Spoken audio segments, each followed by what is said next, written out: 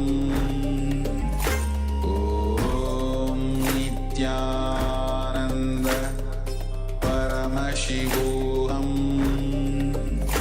Om Nityananda Paramashivoham Om Nityananda Paramashivoham Om Nityananda Paramashivoham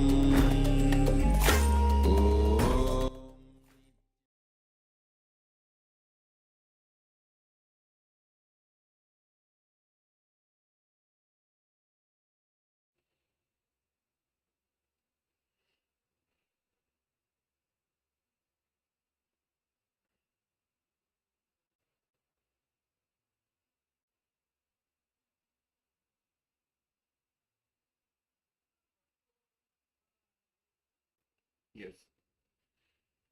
So let's now continue. Now, once you have noted down the inner image and outer image, you have compared them. One is the peak image and aligned the lower image to that higher image. Now identify the obstacles that stop you or distract you from achieving what you want to be, who you want to be, and how you want to be. For example, if we have to raise our inner image to align it to the outer image, what is stopping you from doing that? Why is your inner image low? What is the obstacle that is stopping you or distracting you from achieving that?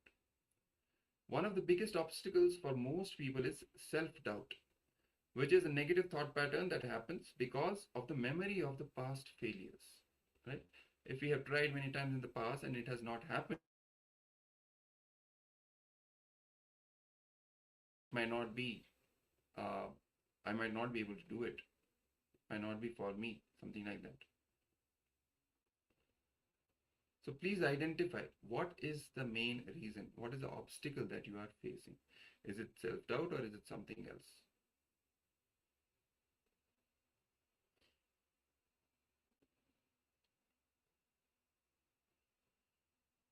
So let's identify quickly the obstacles which are stopping us from raising our low image to that peak image. It can be for any case, either inner image or outer image.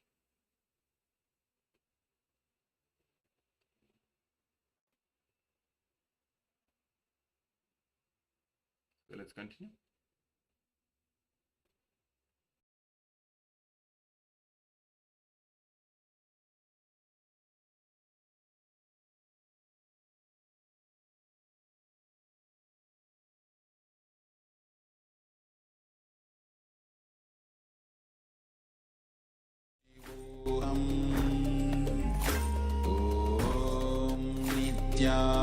Nityananda Paramashivoham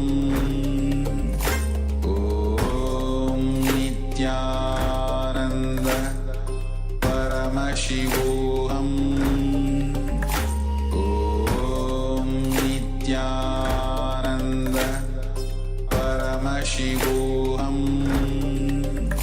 Om Nityananda Paramashivoham Om Nityananda Paramashivoham Om Nityananda Paramashivoham Om Nityananda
Yes. Hopefully you have finished this step. So let's now move to the next step.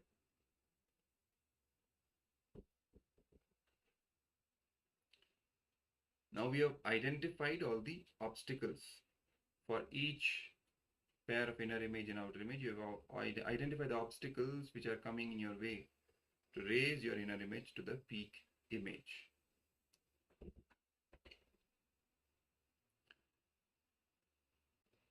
Now, whichever thought is in alignment with your peak possibility, encourage it, enrich it, entertain it. So we are focusing now on how to live authentically. It is called authenticity, the term that Swamiji uses, on how to live your peak possibility, the peak image, in all the aspects, for example, that you've noted down. Living in the peak image, both inner and outer, that is called authenticity. In fact, when you later on, you learn about two more images that we have. In addition to inner and outer, we have others image and we have life image. We will come to that later. And authenticity would cover the peak image in all the 4 dimensions. For now, let's stick to 2. So authenticity in this regard would mean living your peak image, aligning your inner image and outer image both to the peak image and living like that. So how does this evolution of the images happen? So whichever thought is in alignment with your peak possibility, encourage it, enrich it, and entertain it. And whichever thought is not in alignment with it, complete with it and drop it. For example, we want to raise our inner image that we are good enough.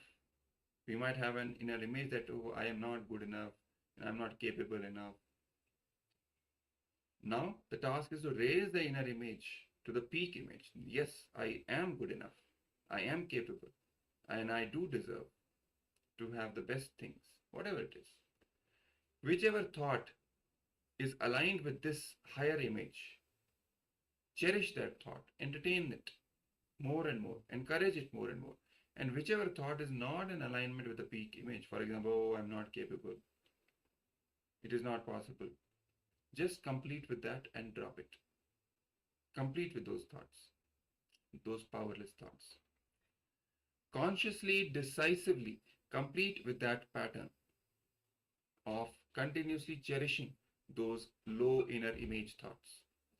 Go on completing every day with these patterns which are stopping you from achieving your peak possibility. It is a tapas, but it is worth it. When you complete it with these negative thought currents, the powerlessness inside you, you will radiate so much of authenticity in your life. There will be so much of energy around you. Whatever you think will just start happening. And when you start living authenticity, you know the right way of thinking and will use your thinking to achieve what you want in life. In Hindu spiritual practice, this is the second step known as manana or authentic thinking. First is shravana, listening authentically. Second is thinking authentically. We will learn the skill of right thinking, the power, in fact. It is a power. We will manifest the power of right thinking. And we will use the thinking to achieve what you want in life. When we are authentic to the current image we have about ourselves, a new higher image is revealed to us. So for example, right now, whatever peak image you have noted down, when we start living that authentically, then even the higher image from that peak image will be revealed to us. And then we raise again to achieve that. That is living authentically, continuously raising your peak image, the peak possibility. Authenticity will take us progressively to higher and peak possibilities. So let your thinking be established in authenticity, continuously expanding you towards your peak possibility. Expansion is life, Swamiji says. And when we start living with authenticity, we continuously expand in all the dimensions. When you achieve a powerful clarity in your thoughts that makes whatever you think into a success, you have unlocked your Mooladhara Chakra. Understand? Once we start living and radiating this power of authenticity, it unlocks our Mooladhara Chakra. Because 1, inner image and outer image will be in alignment. 2, they will be always at the peak at each moment. And not just that, we will also be expanding that peak image continuously, raising it to higher and higher possibilities.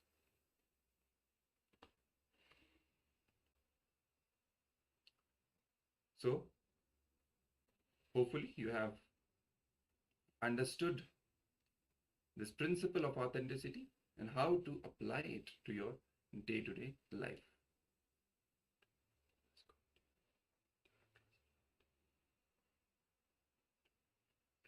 Yes, we have a comment, a question here from Ananda Agora Rupini. Who says, my inner image is that I don't dare to speak in public. I do not express, I'm afraid to express, I don't express well. My outer image is to choose to escape. I dare not speak. So, so there's a couple of things. We're talking about the inner image. So how do you see yourself? So why do you feel, so you feel that you're not good at public speaking? So is that the question? So your inner image is what exactly? How do you see that you, okay, so your inner image is that you're not a good public speaker, you're not speaking well in public. The reason, so we identified the obstacle. So why do you see that you're not why do you see yourself that you're not a good public speaker? So here you say you don't dare to speak. So why do you not dare to speak? You need to dig into this point. You don't dare to speak because of some fear, perhaps. So dig in and have a look. Why do you not dare to speak in public? So you said you're afraid to express because you don't express well. So let's dig a little bit deeper. Then why are you afraid to express? What do you feel that will happen to you, or why do you feel that you cannot express well? So when we dig in, we go further and further. We dig in. We need to identify the root cause by keep asking why. So what is the fear? What is the fear that is at the root of this? So this is something that you can find yourself. You can see and say, okay, there's an earliest moment, an earliest incident in your life where you were afraid, where perhaps you had, you were speaking in public and something happened to make you fear speaking in public again. So you need to find this incident. You need to go back into your life. Most likely it is when you were a young child. Usually the root patterns settling by the age of about 7, so around that sort of time. So have a look either before or just after that age. Try to remember as much as possible when you expressed yourself, either perhaps whatever the situation was, perhaps somebody told you off for expressing yourself, perhaps something happened when you expressed yourself in public. So have a look at the incident that happened. So have a look back in time and relive that exact moment. So once you identify the earliest moment that you can remember, and at first it might not be the very earliest, the very root of the problem, but it is based on that root problem. So once you identify the furthest back that you can go, so you go back as far back as you can remember where this fear first came up, this fear of public speaking first came up, where it first surfaced. So once you identify this, then start completing with it, as in relive that exact moment. So let's say you were a child of 7 years old. Relive the exact moment when this happened to you. So you spoke in public and something happened to you, and you decided from that point forward that you shouldn't speak in public anymore. Relive that exact moment. So everything that you felt, everything that, so from every aspect of that situation. So even look at the way you were dressed, the way you were thinking, the way, so have the same thought, the same mental setup as that, let's say 7-year-old child. The same setup, the same cognitions, the same way of thinking, that even to the point of if there was a particular smell that you recall about that particular situation, a taste, a sound, everything, relive that exact moment in the exact same way. So Swamiji beautifully tells the technique is called relive to relieve. So because this pattern has, so the root pattern has ingrained into our system, and we just repeatedly reinforce it time and time again. We need to relive it to its full authenticity. So we need to relive it fully conscious, with full conscious awareness. Once we have anything that we relive with full consciousness, it will simply leave our system. So look back to the earliest memory that you have. If it's indeed not the earliest, then when you relive this moment, you'll find, hey, suddenly I can see a little bit further back. I can go a little bit further back and find an earlier incident where this happened. So by infusing awareness into that situation, reliving that situation, exact situation with full awareness, will remove the fear itself. So you need to relive the same situation in exactly the same way over and over until you feel inside that it's left you. It no longer has a power over you. So what I suggest, Ma, um, relive the incident a number of times, and then just check inside. Does it still have a power over me? Does it still feel like the fear is still there? If it's still there, if you still feel a little bit maybe congestion in the heart center, whatever the feeling might be, so check in with yourself. If you feel that it still has power over you, then you can keep going, keep reliving that same moment. So relive it until it has no more power over you. And yeah, once you do that, then it will naturally remove all the it will remove the pattern itself. So remove the fear from your being. Okay, Matt, does that answer your question? Yeah. Yes. Okay. Thank you very much, Matt. And if you have any counter questions or any more doubts, you can ask again as well. Yes. In fact, please, Ma, try it tonight, or try it perhaps after, whenever you get a break, or after today's program, and then let us know tomorrow. So try it, go through this, relive the earliest incident, and let us know how you feel. And also, Ma, whatever emotion that you felt, relive that emotion. If you cried in that moment, cry as well. Don't hold anything back. So relive it exactly as it happened. Okay, Ma? So relive it after today's program, and let us know tomorrow how you went. So relive it again and again until you feel it has no longer power over you. Let us know tomorrow, Ma. Okay? Thank you.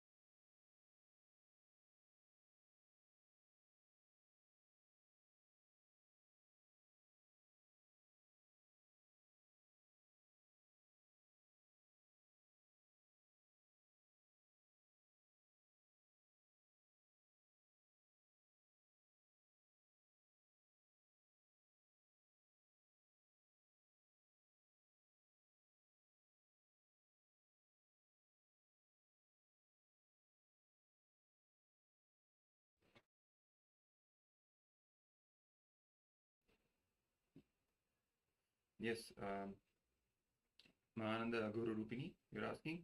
My question is that I can't find my earliest memory. Can you scan it for me? It is something which you have to really dig out and find out. It may take some time, but it will happen. You continue to be, in the energy space and the presence of Swamiji by continuously, being here in the sessions.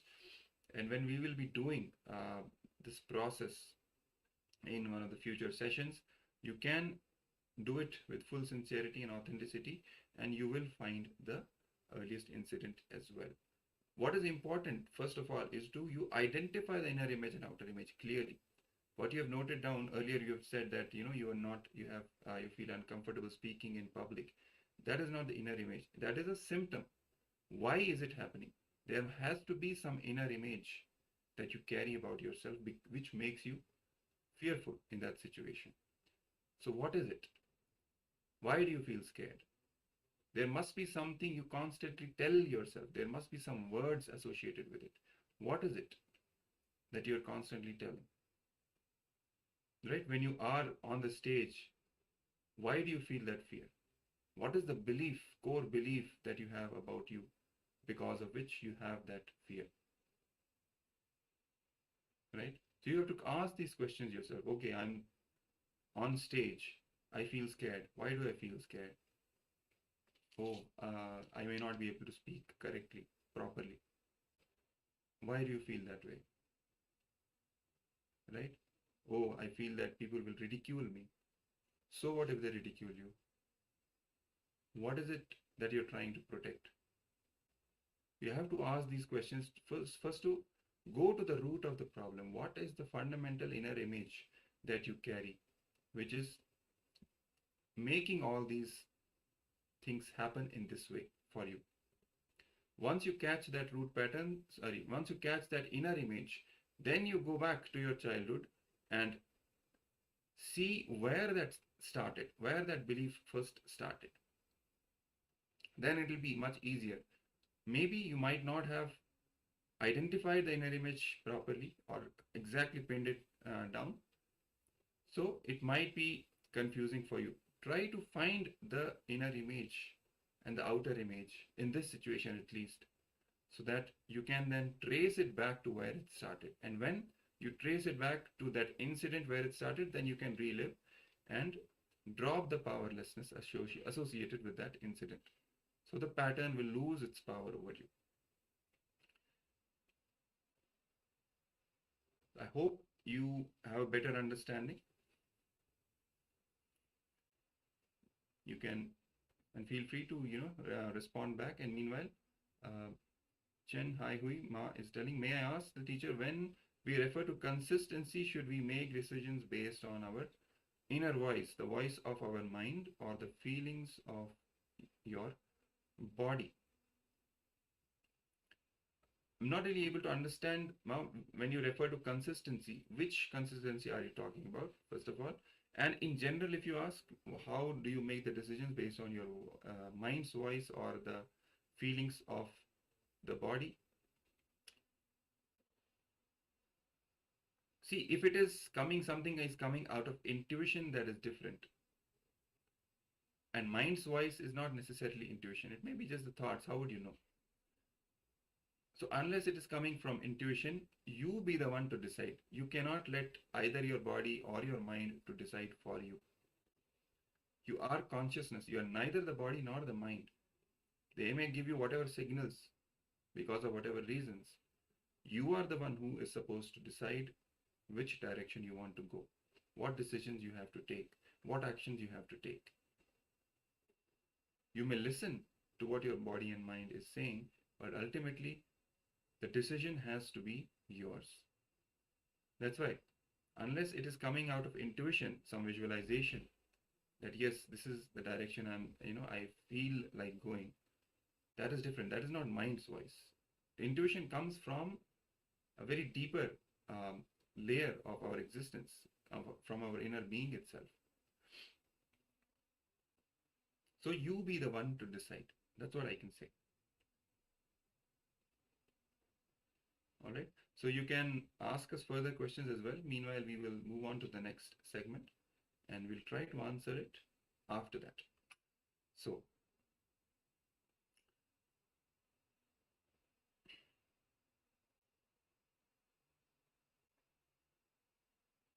yes. So the next segment is going to be a meditation. It's a Dukkha Harana meditation, very powerful process for us to be in tune with our inner being and at a very heightened state of awareness, consciousness. So let's all get ready. It's a guided meditation. So let's be in a receptive space, free from any distractions.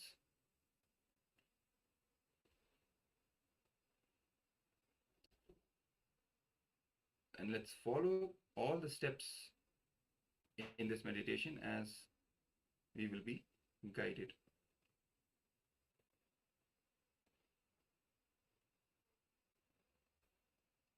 Let's start.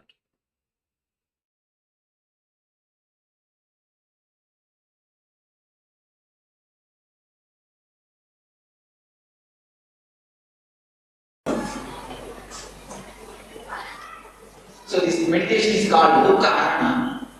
This is based from a tantra, from Jnana Tantra. This meditation is designed. It's especially designed for a modern man to throw out his mind, throw out his subconsciousness, throw out his repressed things. It it is a 30 minutes meditation. First 10 minutes, it is a 3-part, 30 minutes meditation. We cannot call it as meditation. We can call it only as meditation technique. Even the word meditation is somehow associated with seriousness. When you listen to the word meditation, many people are having. Am I right? Many people run away just by listening to the word meditation. If you ask them to round the Sanideva temple 11 times, 11 days, they will do it happy. They will even bring some 10 liters of milk and pour on the Sanideva around the temple. Of course, it's not wrong, I'm not criticizing it. They will be happy to do outer things, but afraid to do inner things. Why? You look in, the Pandora box is there. If the Pandora box gets opened, what will happen? She has asked very right beautifully. She asked the question, if you don't control, what will happen? See, the very person resonates with the fear. If you don't control, if you open the Pandora box, what will happen? All will know. We are afraid of this Pandora box. That is why we never sit for meditation. We never think about meditation. When we listen the word meditation, try to fly, try to take off.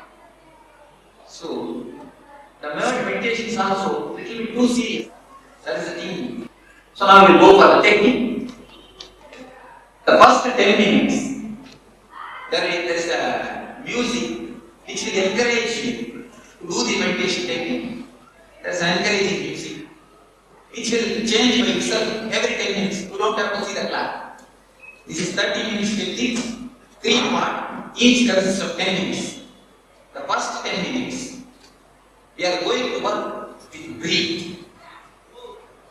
We are going to work with breathe. We are going to deeply and chaotically breathe. I will just show you. I will do it and show you. Because when the body intelligence is awakened, the body will take how much of oxygen is needed when you deep breathing. There is no need for controlling your breath. There is no need for holding your breath. It is not pranayama. Please be very clear. It is not at all pranayama. You are supposed to breathe as deeply as possible, as chaotically as possible. Up to navel. Up to navel. Begin the breathing, not up to navel. Forget your whole breathing. Forget your whole body. Just begin a breathing in the 10 minutes. First 10 minutes of deep, chaotic breathing. And then, no, you just as deeply as possible breathing, as deeply as possible breathe out. And people who have got the problem in heart, do it as much as you can. Don't follow it. But other people, put your whole energy and do it. The 10 minutes standing and deep breathing. In these 10 minutes, all your frozen energies in your body will start breathing. All the frozen energy which is stored in your nervous system will start getting melted. The heat will melt all the repressed emotions. Your subconscious will be completely open. The next 10 minutes is called catharsis. You are supposed to open the sealed body which is in your being. Just make your body as tense as possible everywhere in a chaotic way. Just throw your legs, throw your hand, round your head, whatever you want to do. Whatever body wants to do, allow it to do. But wildly. That is the only word to underline. Do it wildly.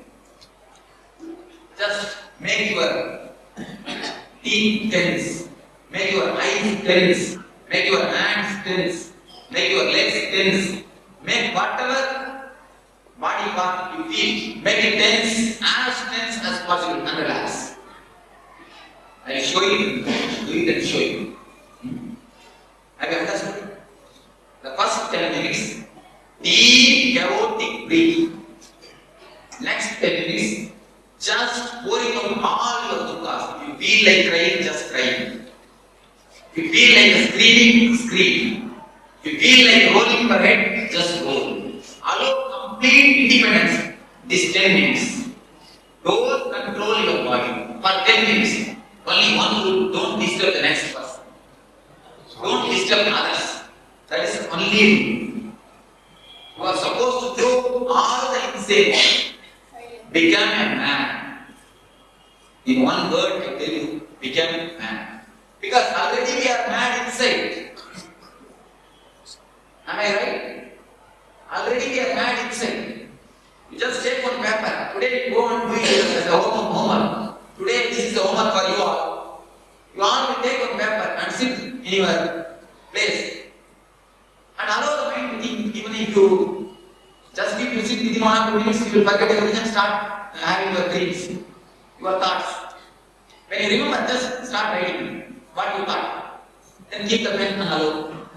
After again 2-3 seconds, you will forget and your mind will start wandering. And again when you remember, write it down. If you write one page, you will see what big madhouse is running in yourself. You are running a big asylum in your being. Suddenly you will feel that you are gone to Delhi. After 2 minutes, suddenly you will be back home. And suddenly you will be in your shop looking up for business. And immediately you will remember that your wife has not kept water in your bedroom. So your thoughts are completely unrelated and unarranged. Jumping from here to there, here to there. Beautiful example given by Vivekananda. What is mind? He answers. If a monkey is enough example to express mind. He says, if a monkey drinks alcohol, intoxicate, what will happen? And not only that, scorpion bites him. Then, and ghost enters. What will be the condition of the monkey? Our mind is actually equal to the monkey. I think much simpler than our mind. He has told rightly. That is what is our mind. So, just breathe out the madness. Act out the madness. This is the right word. Act out. Now there's a big technique in West psychodrama. It's a guy. If you want to beat somebody, they will give you one pillow. And you have to do prana pratishtha of that person to the pillow. Just as you do prana pratishtha in temple. Om Ramakrishna Devadaya, Igarache. You do prana pratishtha. Let Ramakrishna be here. Just like that. Remember your enemy and do prana pratishtha in that pillow. And beat that pillow nicely. They say really, the psychologists discovered, they say really the person gets out of the anger. The anger is simply vanished. It is beneficial.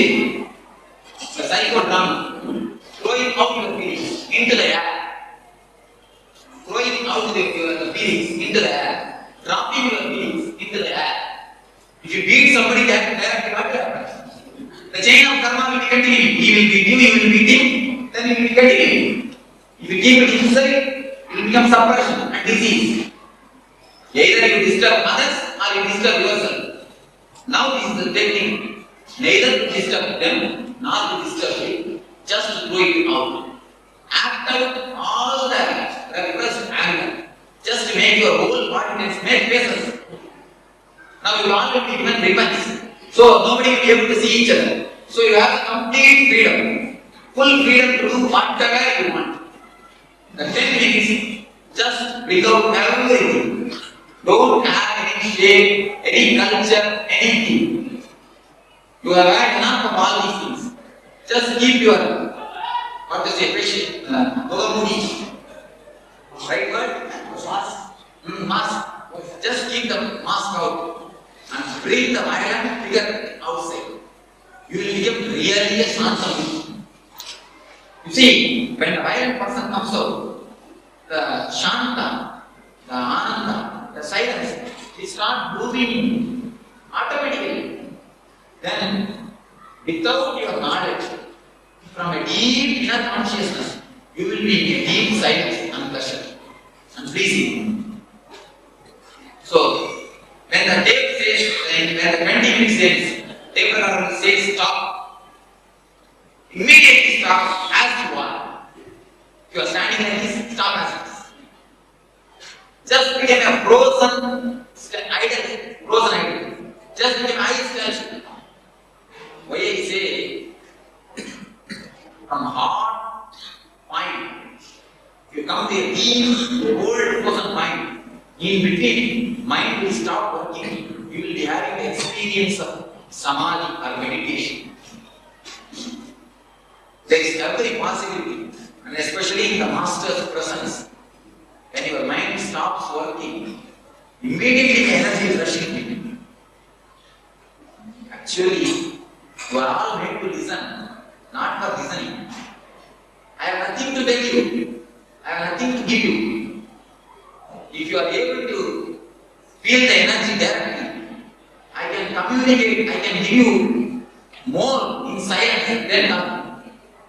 Actually, I can help you more in silence than talking. But why I am talking? If I don't talk, you will start talking with yourself. If I ask all of you to sit silently in my presence, what will happen? After 2 seconds, you will start talking to yourself. So to stop your chanting, I am talking. When you give a little gap, when you stop little chanting, immediately my energy will rush in. My presence will give you rush in you. So that gap, when you stop, when I say stop, really stop. When you stop, immediately there is every chance of in that gap. You will see that something is happening, some new light is entering. After 1 minute or 2 minutes, you will start seeing the thoughts are slowly coming up. So no problem, just sit down as you are, where you are. Sit down, and the last portion of the meditation, the 10 minutes, you just sit in a relaxed way and pleasing mood. With a pleasing mood. So if you remember somebody, just remember whom you love. Remember somebody if you are pleased in somebody's face. Just remember that.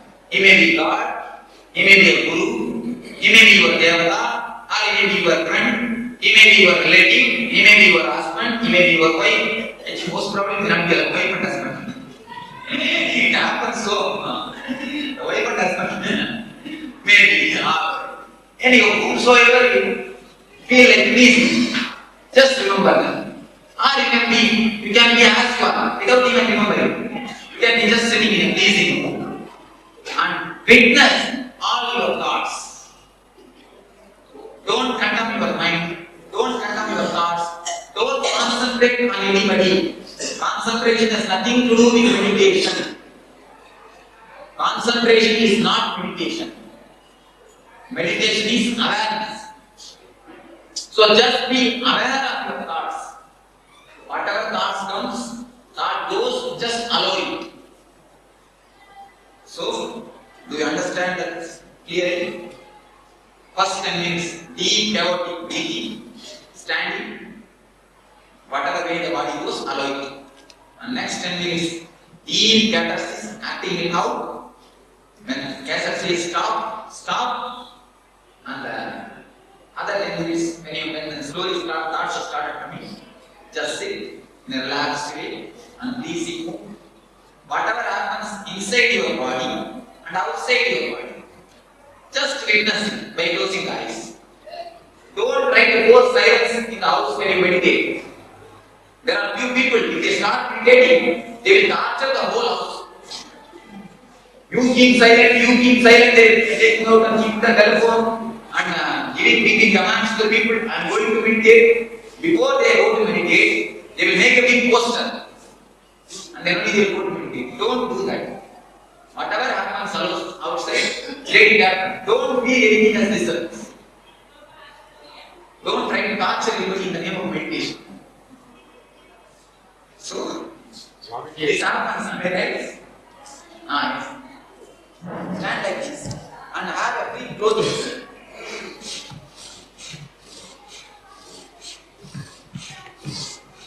The body moves, allow it to move. For some people, if you do like this, it will be easy for you. Allow it, no problem. The way in which body moves, allow it. You may have heard the similar type of techniques from some other school, don't bother. Don't compare, don't mix it up. Just beat, if you remember your enemy, just give beat. Then you can sit in a happy way, relax way, no problem. If you don't have anything, just sit in a relaxed way, no problem. There is no compulsion that you have to express. If everything is done, sit simply. But see, don't cheat yourself. Be very careful. Many people try to cheat themselves. What about Mamakara? Say, I don't have pleasure. Say, but I have Mamakara. What do you have to do? Actually, Mamakara and Desha, only in word they are different. In intrinsic way, they are one and the same. You see in the deep mind, when you deeply breathe, these differences you will understand. That is why the verbal, when I say verbally, you can question Mamakara, Dvesha, all these words. When you have breathed 10 minutes, all the anger will come out. It will simply bubble up. You will not be able to control yourself, you will simply breathe and things will come out. Don't use the words, use the screaming sounds. Ooh, ah, ooh, like this. Don't use words, your mind will come in. Don't allow the mind to come in. When you hear this about this technique, you will not feel like, what is this? This Swami is teaching us to become mad. You will feel, when you do this technique, you will see the benefit. You will be tremendously benefited. When you do this technique, if you want to testify scientifically, all of you go today and have one passport size photograph. Taken. 15 days you do this technique. 15th day you take one passport size photograph. You will see your faces completely become flower. In 15 days, I assure you. I assure you. In 15 days, your face will completely get changed. You will see that your face, your eyes will become pleasing. Your face is flowered. You will see a tremendous difference in your face. So you can see it in a visible way. After 50 days, you will get filtered water. Yes, rightly told. You will get a filtered water. So this meditation technique, now we are going to start. Just I will show you the one or two things. So for breathing, use this. So for making tense, do whatsoever you like. There is no need of steps. Simply do what you want. That is the key. I think there is no need for steps. If he shows something, you will be following the same thing. Don't do according to him. Do according to you. So the second step, do whatsoever you want. Feel like whatsoever you feel, you do it. You see, there is no must in this. Do it according to you. No problem. Just do it as you like. Allow the breathing to happen. That's all. Body will take its own posture. You don't have to design any separate posture. Anything? What about breathing second? Second time it is no need for breathing. Let it be normal. Okay. Anything else? Thank you.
I bless you all. Let you all open all your three eyes and manifest the powers of Mahasadashiva. Om Nityananda Paramashivoham. Om Nityananda Paramashivoham. Om Nityananda Paramashivoham. Om Nityananda Paramashivoham. Om Nityananda Paramashivoham. Om Nityananda Paramashivoham. Om Nityananda Paramashivoham. Om Nityananda Paramashivoham. Om Nityananda Paramashivoham. Om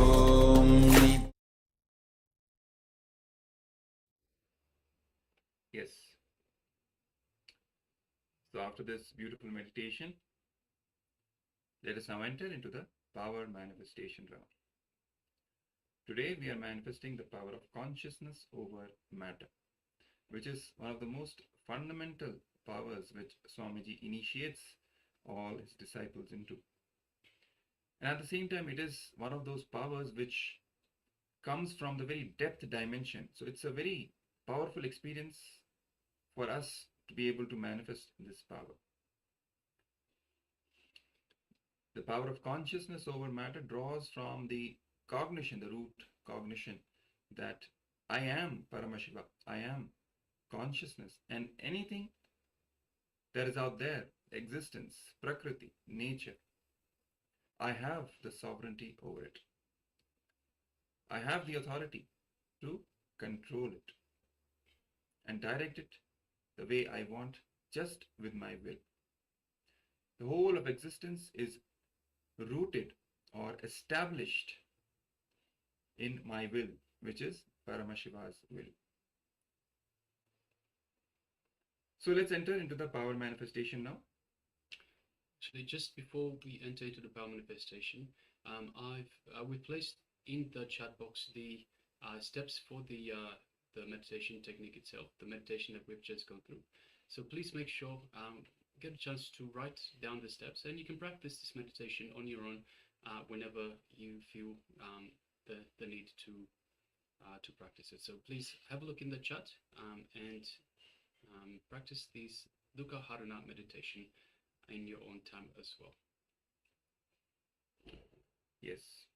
So now let's prepare for the power manifestation round. Before we enter into the power manifestation, let's have a look at the Shastra Pramana, that is the scriptural evidence for this power. For any truths or any power that Swamiji initiates us into, any powerful cognition also that Swamiji initiates us into, he gives the actual evidence or the pramana for the authenticity of the truth or the power. And in Hinduism, there are four major ways or pramanas that authenticate any truth or any powerful spiritual experience. These are the Shastra Pramana, that is the first, which is the direct scriptural evidence, where Paramashiva himself has revealed in the scriptures, in Vedas and Agamas, about that particular truth or that particular power or powerful cognition. Second is Apta Pramana, that is the experience of the enlightened masters, sages, incarnations, rishis. When they have experienced it in their own lives, they give the testimony and they give their revelations about and on that same power. That is the Apta Pramana. Then comes the Atma Pramana, that is the personal experience of our Guru, of our master. That is, when Swamiji, for us, Swamiji is the Guru. So when Swamiji gives his own experience of that particular power or that powerful cognition, That forms the Atma Pramana for us.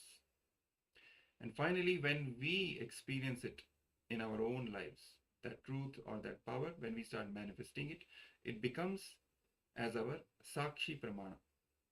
That is, Sakshi means now we ourselves are the witness to this truth, to this power. So, for this power of consciousness over matter, let's have a look at the Shastra Pramana, the scriptural evidence. It comes from the Vijnana Bhairava Tantra, one of the most important scriptures in the Shaivagamas. And the verse goes as Kvachit vastuni vinyasya shanair drishti nivartayet tajnanam chitta sahitam devi shunyalayo bhavet. The translation of this verse goes as, having fixed one's eyes on a particular object, that is vastu, one should slowly withdraw the sight from that object, as well as slowly eliminate the knowledge of that object, along with the thought and impressions of it. Then, O Devi, one abides in shunya, sa anya, the state where there is nothing other than this exists, which is the state of all-inclusiveness or infinity. So this is the verse from Dharana 95, Sutra 120 from Vijnana Bhairava Tantra. So clearly here Paramashiva very beautifully describes this power of consciousness over matter and how to actually manifest it, the technology of manifesting this power. For us it's even simpler. Swamiji, who is the very manifestation of Paramashiva, just remembering him in our inner space, in our third eye, chanting the Mahavakya, Om Nityananda Paramashivoham, declaring our oneness with him, requesting him to manifest through us. And that's it. He starts manifesting. The same principle applies for any power whatsoever. So let's apply it to this power of consciousness over matter. So let's take a round object, preferably a coconut, because we are going to, yes, as has been demonstrated by Maharaj. So we'll be placing a coconut on our palms, flat palms, horizontally placed. If you don't have a coconut, you can take any other round object. It can be a fruit, orange, apple, a lemon, or a ball itself. That's also okay. So place any round object on your palm, on your hand.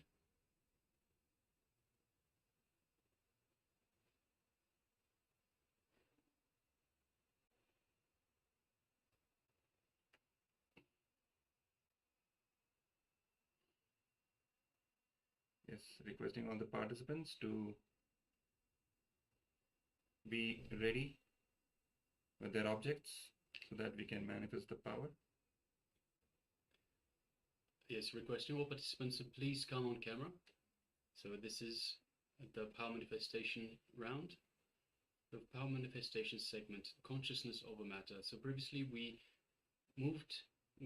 asked the coconut to vibrate. We made the coconut vibrate, and we also felt the energy of the coconut itself. So now in this round, we will be moving the coconut in our hand, or the fruit, the round fruit that you had earlier. So requesting all participants, please come on camera. So switch your cameras on if you're not already in front of the cameras. And if you have the cameras turned on, then please make sure that you do sit in front of the camera. You are visible in the camera. So requesting all participants, please come on camera, be visible, and let's take part in this power manifestation round.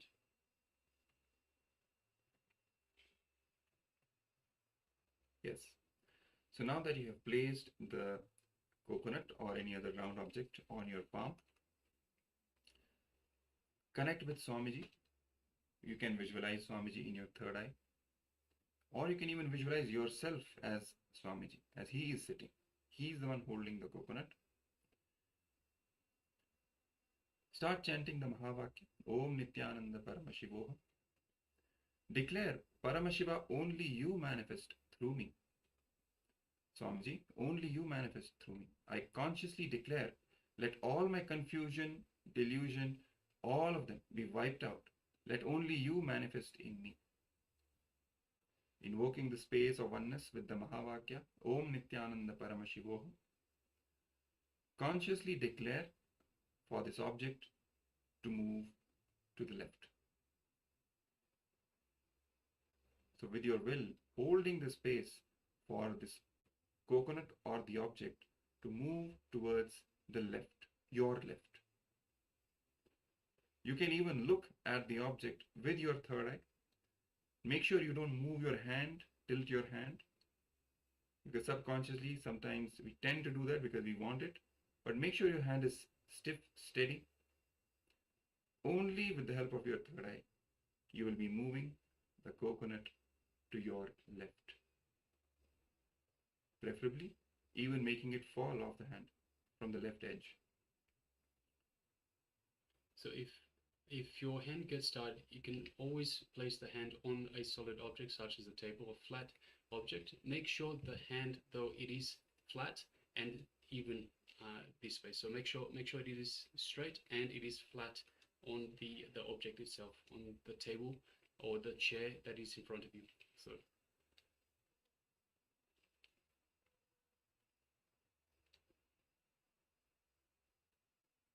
yes. So start chanting the Mahavakya.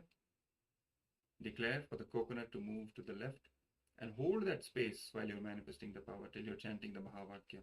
Continuously drop all your incompletions, self-doubts, everything.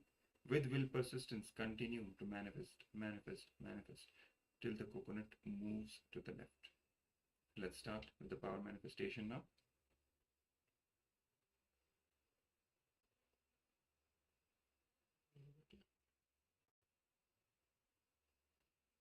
let's show that better. Paramashivoham Om Nityananda Paramashivoham Om Nityananda Paramashivoham Om Nityananda Paramashivoham Om Nityananda Paramashivoham Om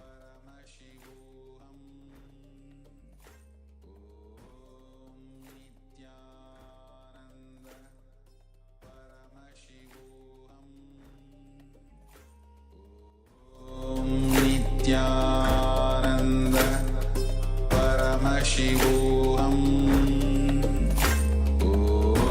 Om Nityananda Paramashivoham Om Nityananda Paramashivoham Om Nityananda Paramashivoham Om Nityananda Paramashivoham Om Nityananda Paramashivoham Om Nityananda Paramashivoham Om Nityananda Paramashivoham